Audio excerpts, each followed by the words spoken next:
Before we begin, it's only fitting. Tyler Hero, I love you, but I'm going to need you to take a seat to the side because we got Bam Adebayo. Welcome to the show. Welcome back. Welcome back. I mean, it's really welcome. Welcome to the season, Bam Adebayo. Although you did have that monster game in Mexico. That feels like ages ago. So, welcome, Bam Adebayo, to the season in which you dropped 30 points, 11 rebounds, 7 assists, 5 steals. My God, that's a lot of fantasy points. But Bam absolutely took over in that fourth quarter, and it was sensational to watch because the Miami Heat got a much-needed win, 124-111. Not a much-needed win in terms of the in-season tournament, or I guess they're calling it NBA Cup now, ramifications, because I don't care about that. I was screaming to Spo at the end of the game, take out Tyler, take out Hero. I don't want these guys to get hurt for some stupid point differential that they're trying to get, because apparently the point differential matters in the NBA Cup. I don't care about that. I'm trying to win an NBA championship. And sure enough, Tyler Hero at the end did get his hand hit hard. I'm hoping he ain't break his hand again, because I swear if that happened, I'm going to be more mad at Spoelstra for this game than I was in the Detroit Pistons game, the last one, because I don't care about the NBA Cup at all. Am I alone on that? I don't know. Let me know down in the comments below. But anyways, I'm amped because the Miami Heat went into Indiana today and kicked their ass.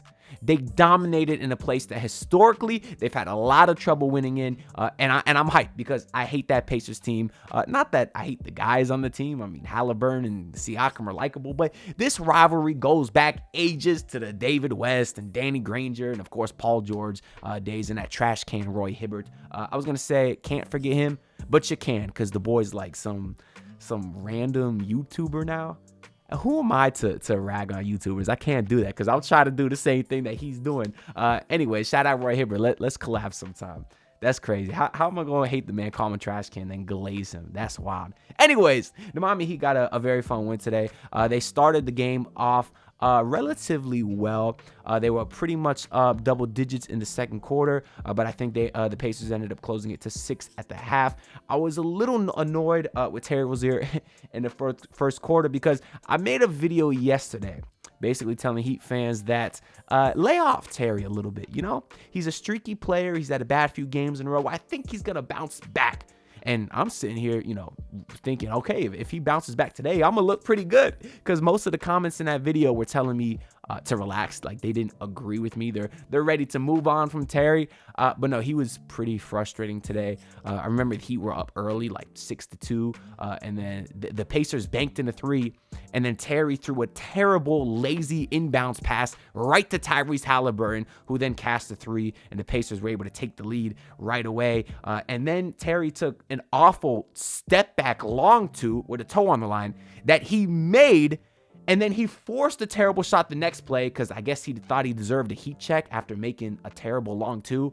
All while at the same time he was letting Tyrese Halliburton absolutely cook him, who was hitting 3 after 3 after 3 the first half. But it wasn't all bad. Like I said, the Heat were up in the first half. You had Tyler Hero being aggressive, getting to the free throw line, using pump fakes, the old D-Wade, into the defender, right into TJ McConnell, which I was glad because I did not want that little white boy to torch us like he always does. Although I think he was decent today. He did finish with 14, which is crazy. But then Tyler was also being aggressive, attacking him on the defensive end, using his shoulder on strong drives. And obviously that's one area where Tyler can really improve, is drawing free throws. And if he is able to continue doing that like he has this year, that's the next step in his game. It really is. So that was nice to see in the first half. You had Nikola Jovic check in with the face mask. It was hilarious because Jimmy was on the bench supporting his boy with a face mask himself. They were both wearing it. I thought that was hilarious. And Nico was hooping.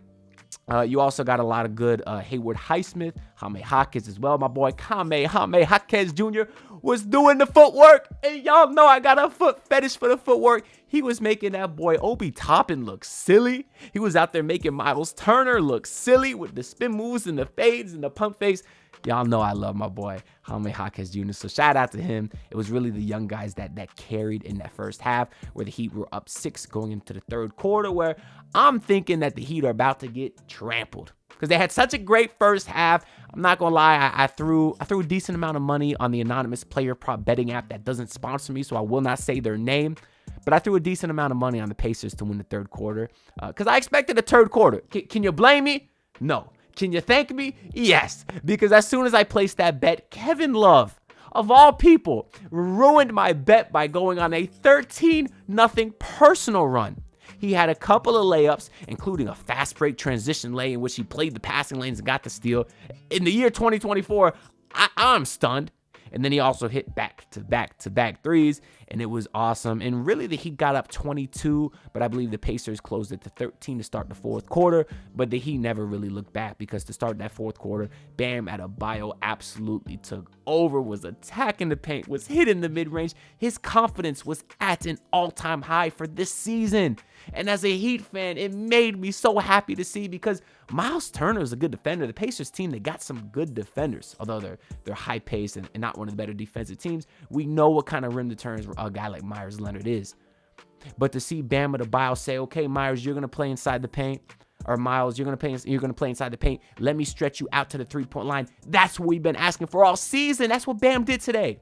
He hit 1 3-pointer in the fourth quarter, was feeling himself, took a transition three the very next play, cashed it as well. Bam was screaming down at the ground as if to let all his frustrations out from the last couple weeks of the season. And it made me so happy to see because I have the utmost confidence in Bam Adebayo, but it's frustrating because he doesn't have the confidence in himself. And I really think he needed a game like this to break out of the rut. He had the great game in Mexico, but then kind of regressed a little bit. So I'm praying that Bam could build off of this, and I think he can.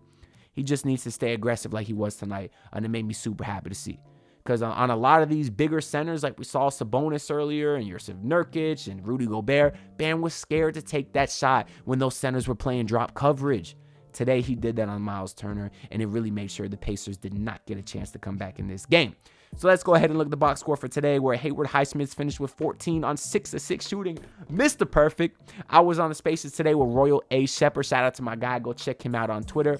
And he believes that Tyler Hero should be benched. I disagree. But I do think the Heat should make a change in the starting backcourt. And I suggested starting Haywood Highsmith next to Tyler Hero.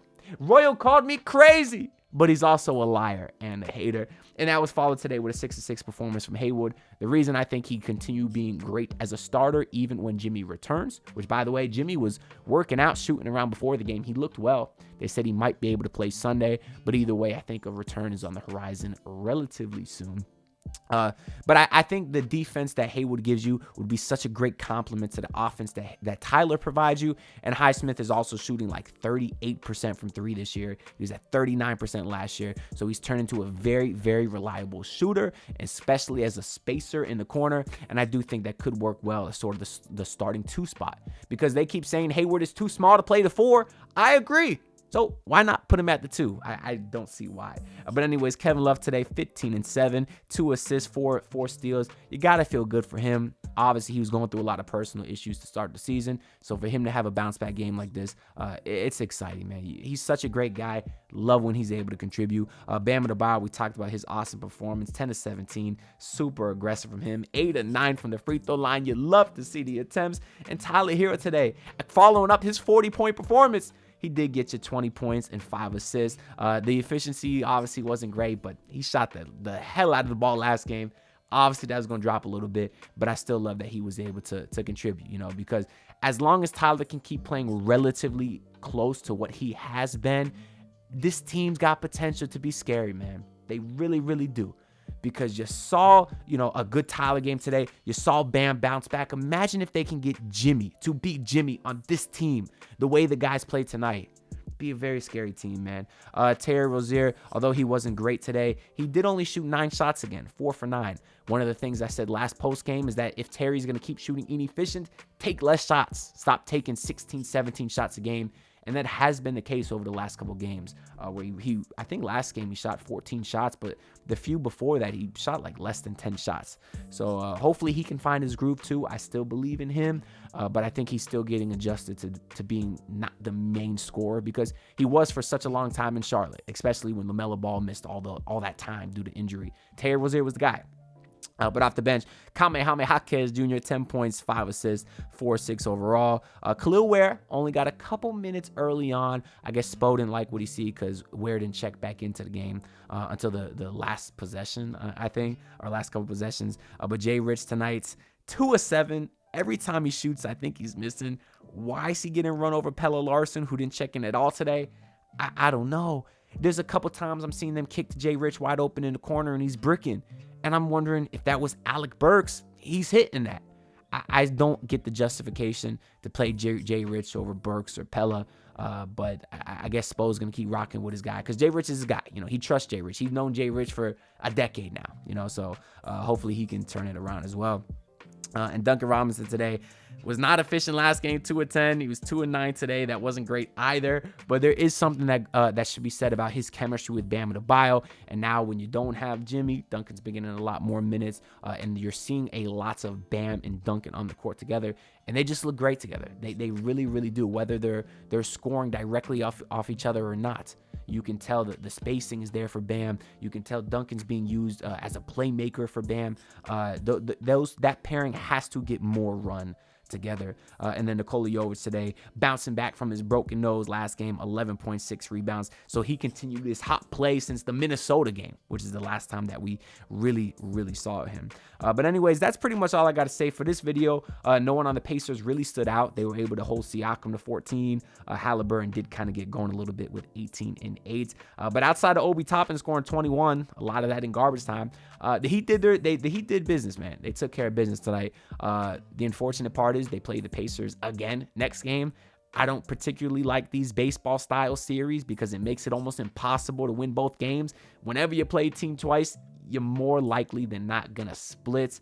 But if the Heat are able to get the next win Sunday versus the Pacers, then they'd be back to 500. So not much more you can ask for than that. Anyways, that's all I got to say for this video. So let me know y'all thoughts down below on the game today. Do you think Bam is back? You answer that down below in the comments as well.